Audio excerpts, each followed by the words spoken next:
Welcome back.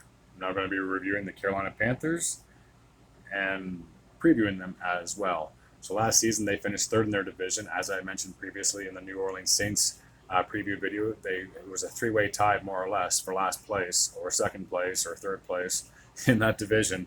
They all finished with a 7-10 record. Coming into Week 17, it came down to either the Panthers or the Buccaneers who were going to get that division, as they were basically neck and neck at that point.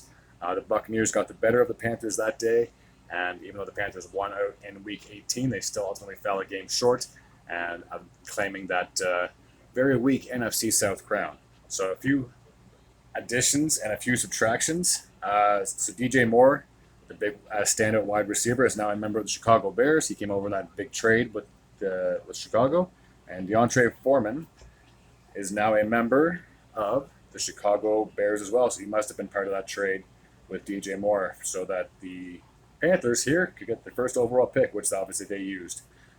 So a big addition that they got was on the back end with Miles Sanders. He's coming off a Super Bowl berth with the Philadelphia Eagles, had a fantastic season, so there's a reason why they went after him. And obviously last year the Panthers had to trade away their basically face of the franchise, Christian McCaffrey, to the 49ers, so they needed to get someone back in that running back position to try to fill his shoes, which is not going to be easy. Another one was Hayden Hurst. He last played for, I believe, the New England Patriots, if I'm not mistaken. Just going to take a quick little boo. Sorry, he played with the Cincinnati Bengals, so he came off a decent season with the Bengals, I would have to say. And then the last but not least, Adam Thielen, the standout wide receiver from the Minnesota Vikings. They obviously have Justin Jefferson, so they have no need to have two number one wide receivers. So he is now a member of the Carolina Panthers as we speak. And then another addition that doesn't show on the stats, but I mentioned previously, is Andy Dalton. He has now taken over the helm at the quarterback position, of course, unless they decide to go with their draft pick or if they have other prospects in their system as well.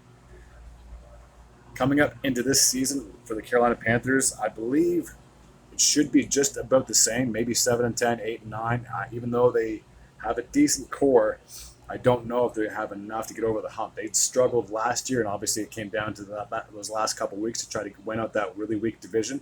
But I believe the division should get better, especially with the teams around them. But whether the Panthers get any better is really hard to say. They might finish 8-9. They could get 9-8, honestly. But I don't see them getting more than 10 wins in this upcoming season.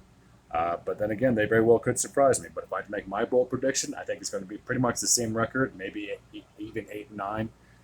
That's just what I believe. Until next time, take care.